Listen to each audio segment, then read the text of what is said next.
আজকের এই বিশাল সমাবেশ ও দোয়া মাহফিলের সম্মানিত সভাপতি, সম্মানিত প্রধান অতিথি, সম্মানিত বিশেষ অতিথিবৃন্দ, উপস্থিত থানা এবং পৌরসভার দায়িত্বশীল বৃন্দ, উপস্থিত সর্বস্তরের আপামর জনসাধারণ, ভাই ও বন্ধুগণ, আসসালামু আলাইকুম ওয়া রাহমাতুল্লাহ।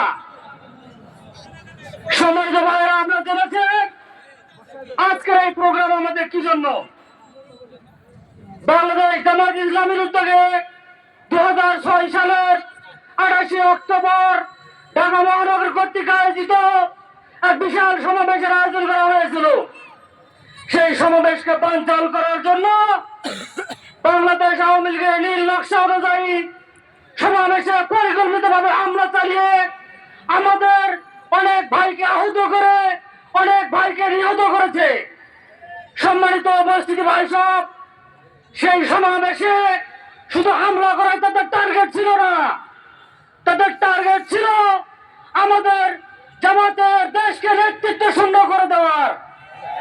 সম্মানিত ভাই সব, বাংলাদেশ আওয়ামী লীগকে বলতে চাই, জামাত ইসলাম এদেশের ইসলামী আন্দোলনের মাধ্যমে, নীল নকশার মাধ্যমে হামলা করে, মামলা করে নস্যাৎ করে দেওয়া যাবে না।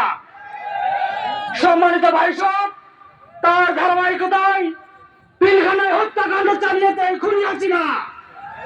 সম্মানিত ভাই সব, সেই ধারাবাহিকতায় হেফাজতে ইসলামের মহাসমাবেশে হত্যাযজ্ঞ চালিয়েছে। ভাই সব, হেফাজতে ইসলামের পর এই দেশের আলেম-ওলামাদের মধ্যে গ্রেফতার, হামলা, মামলা ছড়িয়ে পড়েছিল। আমরা মনে করেছিলাম আমাদের মধ্যে হয় আর স্বাধীনতার সূর্যোদয় হবে না। প্রিয় ভাই সব, এরপর বাংলার দামাল ছেলেরা ছাত্র বৈষম্য আন্দোলনের সূত্রপাত করে আপামর জনসাধারণকে সাথে নিয়ে দ্বিতীয় স্বাধীনতার সূর্য উদয় করেছে। প্রিয় ভাই সব, আমি বলতে চাই তথ্যহীন ভাষায় শেখ হাসিনাকে বলতে চাই, আপনি কোথায় পালিয়ে গেছেন? আপনাকে টুপ করে দেশে ঢুকতে দেওয়া হবে না। আপনাকে বীরের দর্পে এসে বাংলাদেশের ট্রাইব্যুনালের মুখোমুখি হতে হবে। আমরা আপনাকে এয়ারপোর্টে রিসিভ করতে চাই। আপনি টুপ করে ঢোকার চেষ্টা করবেন না, আপনাকে এয়ারপোর্টে রিসিভ করতে চাই আমরা। প্রিয় ভাই সব, আবার জনসাধারণকে সাথে নিয়ে এই ফ্যাসিস্ট শক্তিকে আবারও যদি মোকাবেলা করতে হয়, তাহলে বাংলাদেশ জামাত ইসলামী বৈষম্য বিরোধী ছাত্র আন্দোলনের মতো আবার জনসাধারণকে মাঠে নামিয়ে নিয়ে এই দাঁড়ানো জবাব দেওয়া হবে ইনশাল্লাহ।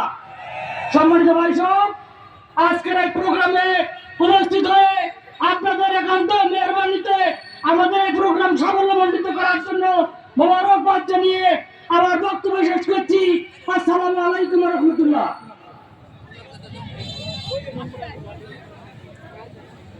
ধন্যবাদ ইঞ্জিনিয়ার শাহিন ভাইকে তার মূল্যবান এবং জালাময় বক্তব্য পেশের জন্য। সম্মানিত উপস্থিতি, আপনারা আসরে সালাতের জন্য অস্থির হবেন না। সালাত এখানে আজান দিয়ে এখানেই বাজামাত সালাত অনুষ্ঠিত হবে ইনশাআল্লাহ। এই পর্যায়ে বক্তব্য পেশ করছেন বাংলাদেশ জামাত ইসলামী বিরামপুর পৌর শাখার 6 নম্বর ওয়ার্ডের